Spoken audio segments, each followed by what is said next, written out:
নমস্কার বন্ধুরা, প্রমিতারা চ্যানেলের পক্ষ থেকে আজকে শেয়ার করতে চলেছি কলকাতা ফেমাস দাদা বৌদি স্টাইলে চিকেন বিরিয়ানি। আমার এই রেসিপিটা দেওয়ার কারণ, যারা কলকাতায় থাকেন না বা দেশের বাইরে থাকেন কিংবা কলকাতায় থেকেও সবসময় দাদা বৌদিতে আসা হয়ে ওঠে না, তারা ইজিলি এই রেসিপিটা বাড়িতে বানিয়ে দাদা বৌদির বিরিয়ানির স্বাদ পেতে পারেন। তাহলে চলুন রান্নাটা শুরু করা যাক। তাহলে দাদা বৌদির বিরিয়ানির চিকেন বানানোর জন্য আজকে আমার এই রেসিপিতে লাগছে 1.5 কেজি চিকেন। দাদা বৌদিতে ঠিক এই রকম বড় বড় চিকেনের পিসই নেওয়া হয়, আপনারা চাইলে এর থেকে ছোট সাইজেরও নিয়ে নিতে পারেন। যেহেতু এখানে চিকেনের পিসগুলো একটু বড় বড়, তাই এইভাবে ছুরিতে দাগ দিয়ে দেবেন। এতে চিকেনটা খুব ভালোভাবে সেদ্ধ হবে আর মশলাগুলো ভালোভাবে চিকেনের মধ্যে ঢুকে যাবে। এইভাবে সবগুলো চিকেন কেটে নেওয়ার পর আমি 2 পিস বড় সাইজের আলু নিয়ে মাঝখান থেকে ভাগ করে দিয়েছি। এবারে এই বিরিয়ানির জন্য যেটা সব থেকে বেশি ইম্পর্ট্যান্ট, সেটা হলো এই বিরিয়ানির গরম মশলা। সেটা কিভাবে বানাতে হয় দেখে নিন। আর এই গরম মশলাটা বানানোর জন্য আমার এখানে লাগছে এলাচ, লবঙ্গ, জয়িত্রী, গোটা ধনে, দারচিনি, শামরিচ, সাজিরে আর একটা ছোট টুকরো জায়ফল। এবার এই সবগুলোকে আমি একটু শুকনো খোলায় ভেজে নেব। শুকনো খোলায় ভাজার সময় গ্যাসের ফ্লেমটাকে একদম লো রাখতে হবে। আর মনে রাখবেন, খুব বেশিক্ষণ এটা ভাজার দরকার নেই। যখনই দেখবেন এরকম একটা সুন্দর গন্ধ বেরোচ্ছে, ঠিক সেই সময় আপনি এটাকে একটা পাত্রের মধ্যে তুলে নেবেন। তারপর ঠান্ডা হয়ে গেলে মিক্সিতে এটা ভালোভাবে গুঁড়িয়ে নেবেন। এবার ফাইনালি আমি এই বিরিয়ানিটা বানানোর জন্য একটা পাত্রে নিয়ে নিয়েছি সাদা তেল। তাতে দিয়ে দিতে হবে 1 চা চামচ ঘি। ঘিটা গরম হয়ে গেলে আমি এখানে নিয়ে নিয়েছি পাতলা করে রাখা পেঁয়াজ। অবশ্যই পেঁয়াজের পরিমাণটা এখানে একটু বেশি নিতে হবে। আর এই পেঁয়াজটা ভাজার সময় আপনাদের গ্যাসের ফ্লেমটা অবশ্যই হাই রাখতে হবে। আর এই পুরো পেঁয়াজটা ভাজতে আপনাদের প্রায় 10 থেকে 15 মিনিট সময় লেগে যাবে।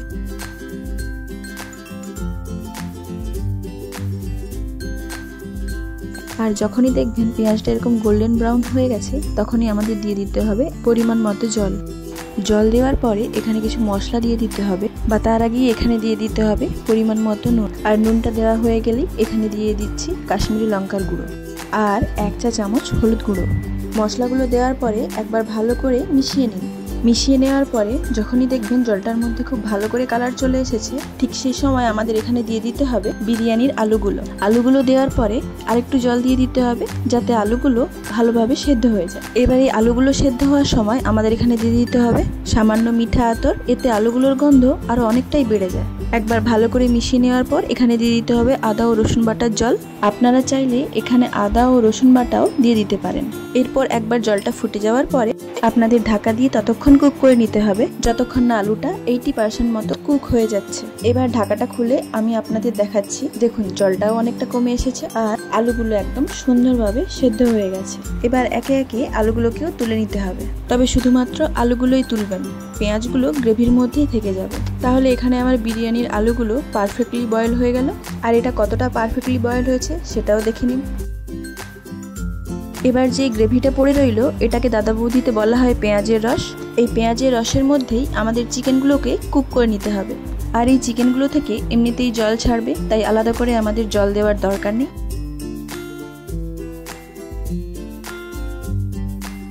আর অবশ্যই এখানে নুনটা দিতে ভুলবেন না। আর তারপরেই ঢাকা দিয়ে 7 থেকে 8 মিনিট সেদ্ধ করে নিতে হবে। আর 7 থেকে 8 মিনিট পরেই ঢাকাটা খুলে নিলে দেখতে পাবেন গ্রেভিটা থেকে তেলটাও ছেড়ে দেবে আর চিকেনটাও 60% মতো কুক হয়ে গেছে। এবার যে বয়েল করা আলুগুলো ছিল সেগুলো একে একে সাজিয়ে দিচ্ছি। আর এরপর দিয়ে দিতে হবে আলু বোখরা। আপনারা এটা মার্কেটে ইজিলি পেয়ে যাবেন। দাদা বৌদির বিরিয়ানিতে খুব বেশি টক দই ব্যবহার করা হয় না। 1 কেজির জন্য 150 ml যথেষ্ট। আর এই টক দইটা ওপর থেকে ছড়িয়ে দিলেই হবে, আলাদা করে মেশানোর দরকার নেই। এবার যে আমি বিরিয়ানির গরম মশলাটা বানিয়ে দিচ্ছিলাম সেটা ওপর থেকে দিয়ে দিচ্ছি।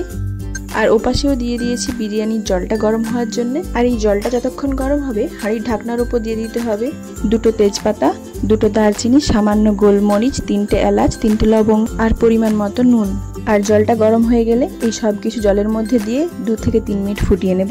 গরম মশলার ফ্লেভারটা একবার ভালো করে জলে চলে এলে আগে থেকে ভিজিয়ে রাখা বাসমতি চাল আমি এর মধ্যে দিয়ে দিচ্ছি। আর রাইসটা যতক্ষণ তৈরি হচ্ছে, বাকি যে উপকরণগুলো লাগবে সেগুলোও রেডি করে নিতে হবে। যেমন এখানে আমাদের নিয়ে নিতে হবে মোষের দুধ, আপনারা গরুর দুধও ব্যবহার করতে পারেন। তাতে দিয়ে দিতে হবে খোয়া ক্ষীর, এটা আপনারা সহজে মিষ্টির দোকান থেকেই পেয়ে যাবেন। এবার এই সব কিছুকে আমাদের ভালোভাবেই মিশিয়ে নিতে হবে। আর বিরিয়ানির ওপর ছড়ানোর জন্য আমাদের কেশর জলটা বানিয়ে নিতে হবে। তার জন্য আমাদের লাগছে পরিমাণ মতো জল, 1 চা চামচ গোলাপ জল, 2 চা চামচ কেওড়া জল, সামান্য মিঠা আতর আর কিছুটা কেশর। আরেকবার ভালো করে মিশিয়ে নিলেই রেডি। আর এতক্ষণে আমাদের ওপাশের ভাতটাও রেডি হয়ে গেছে। তাই ভাতের প্রথম লেয়ারটা দিয়ে দিতে হবে চালগুলো যখন 60% হয়ে যাবে। ভাতগুলো দেওয়ার পরে এইভাবে বড় কোনো খুন্তি বা চামচের মাধ্যমে স্প্রেড করে দেবেন।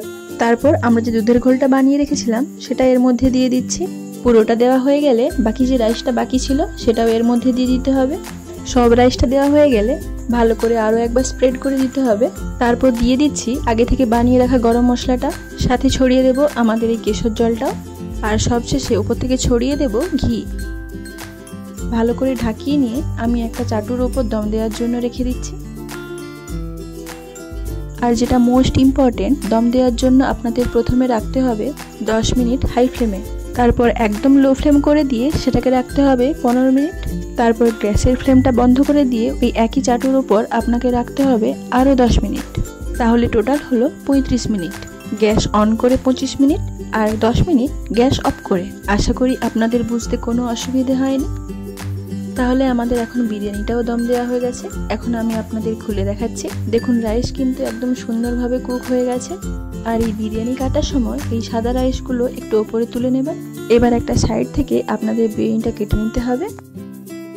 তবে সব থেকে ইম্পর্টেন্ট, আপনারা টাইমিংটা একটু ভালোভাবে ফলো করবেন, তাতে বিরিয়ানিটা লেগে যাওয়ার কোনো সম্ভাবনাই থাকবে না।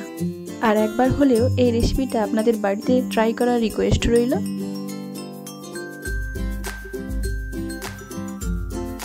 তাহলে ভালো লাগলে লাইক, কমেন্ট, শেয়ার, সাবস্ক্রাইব করবেন। দেখা হচ্ছে আপনাদের সাথে আরেকটা নতুন এপিসোডে নতুন রেসিপি নিয়ে। ভালো থাকবেন, সুস্থ থাকবেন।